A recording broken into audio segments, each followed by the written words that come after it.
Imagine this. Your own son demands $100,000 from you for a scam business you know is doomed to fail. You refuse. 2 days later, his wife serves you coffee that reeks of poison. But instead of drinking it, you switch cups with her own mother.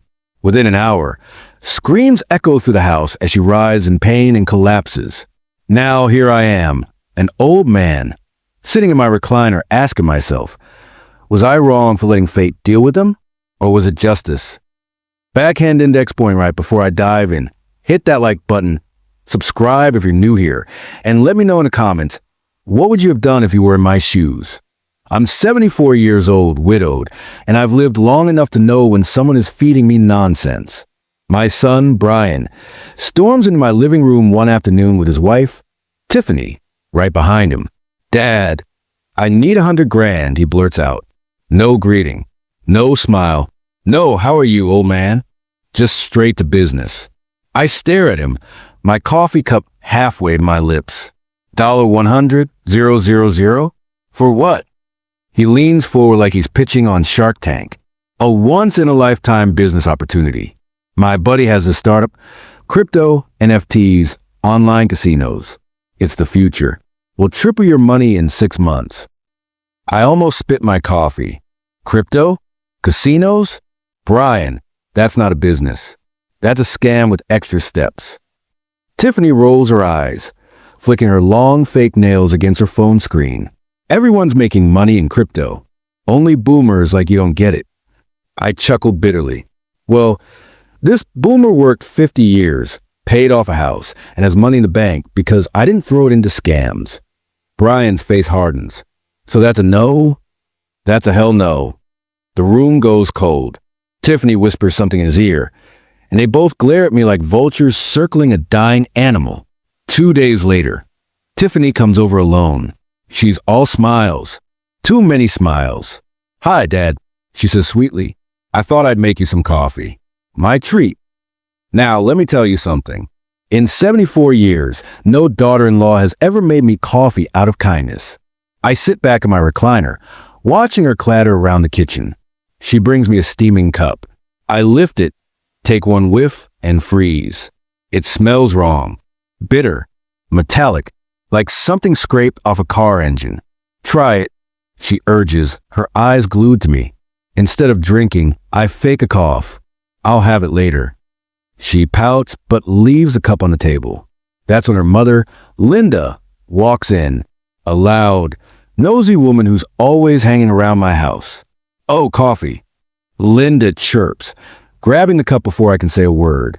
My heart skips. But I don't stop her. Part of me wants to. Another part doesn't. It happens within an hour. Linda is in my living room, gossiping like usual, when suddenly she clutches her stomach. Her voice cracks. Something's wrong. Oh, God. She doubles over, screaming, foam at her lips. Her body writhes like a fish out of water. Tiffany screams, rushing to her side, but the panic in her eyes is too raw, too real. She didn't expect this. I just sit there, silent, watching. Within minutes, Linda collapses, unconscious, as Tiffany fumbles with her phone to call 911. Sirens wail. Paramedics rush in.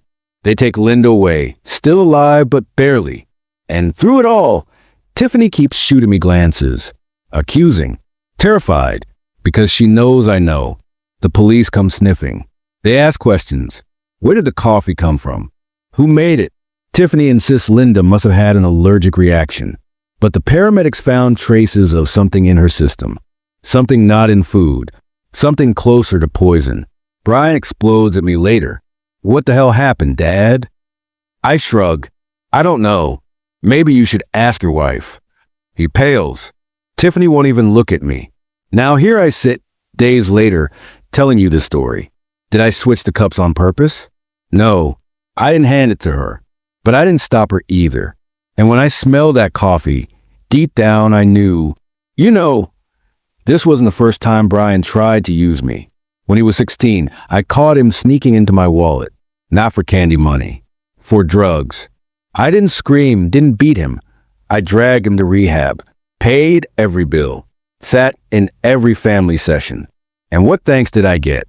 He told the counselor I was a controlling tyrant who ruined his life. Maybe that's when the wedge was driven. His mother, God rest her soul, always begged me, be patient with him, he's just lost. She didn't live long enough to see the man he became. Sometimes I think it's a blessing she didn't. The day after Linda's collapse, 2 detectives knock on my door. Detective Ramirez, sharp eyes behind his glasses, leans in. Sir, we understand your daughter-in-law made the coffee, but did you notice anything unusual before Linda drank it?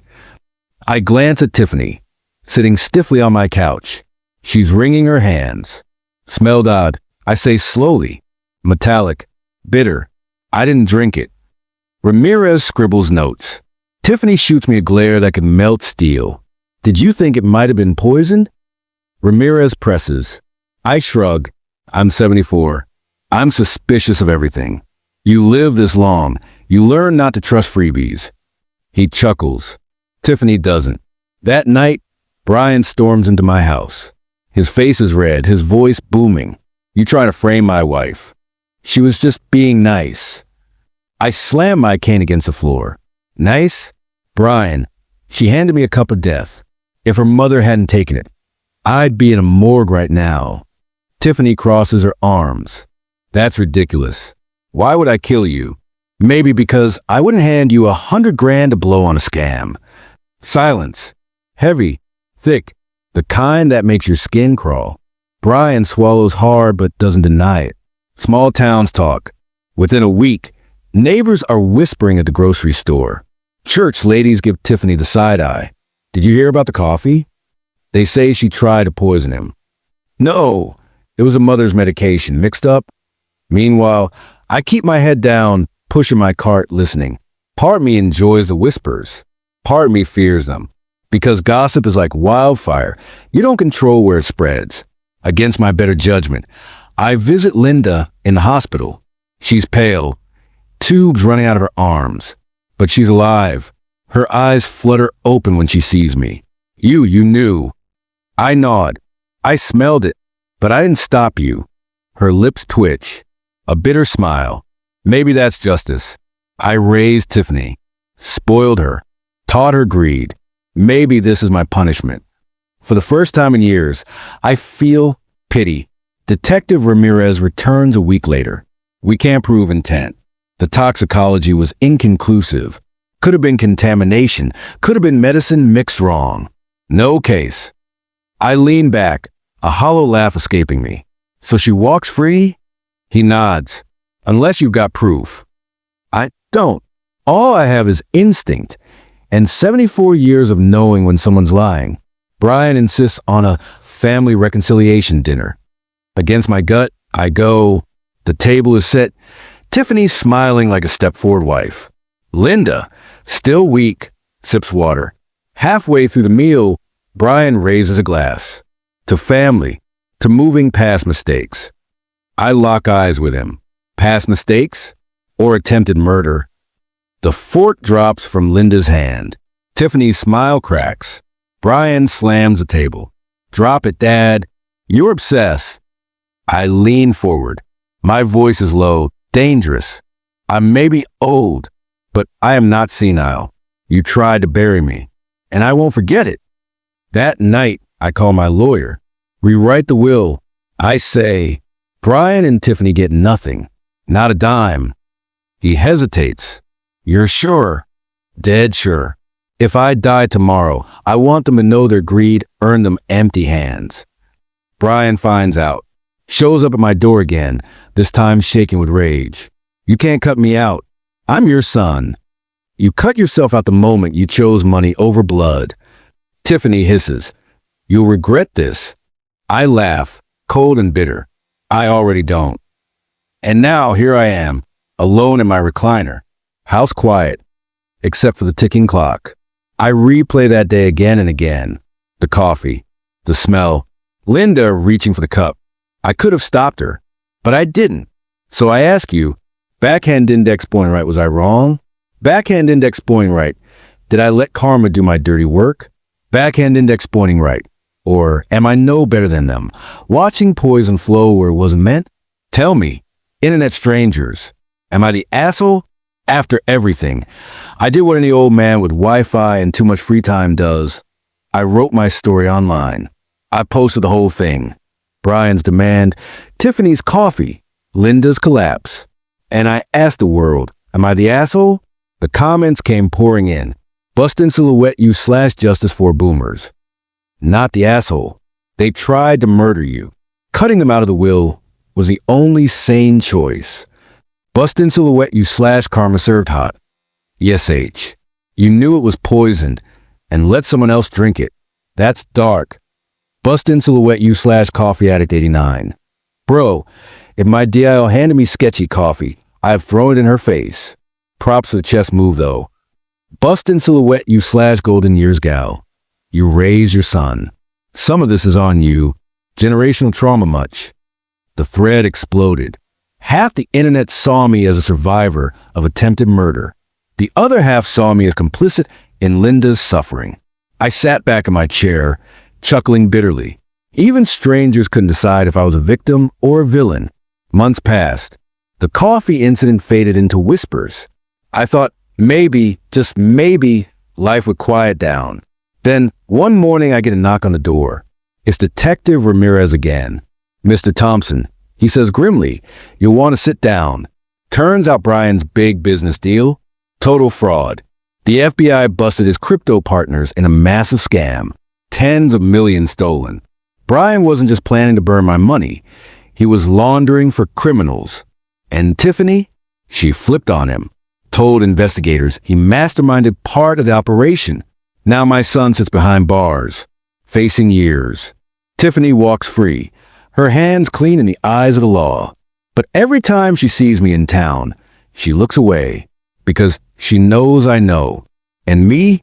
I sit in my recliner at night, glass of bourbon in hand, staring at that old coffee mug. The question gnaws at me still. Did I condemn an innocent woman, Linda, to punishment that was meant for me? Or did fate simply balance the scales I was too tired to carry anymore? Maybe I'll never know, but I'll leave you with this. Friends, if your own blood turns poisonous, how far would you go to survive? Backhand index pointing right. Am I the asshole? Or am I just an old man who finally stopped drinking other people's lies? If you made it this far, you're the kind of person I'd share my last cup of coffee with. Unpoisoned, of course. Smash that like button. Share this video with someone who loves family drama and revenge stories. And hit subscribe so you don't miss the next tale. And seriously, drop your verdict in the comments. Was I wrong? Or was I right to let karma pour the cup?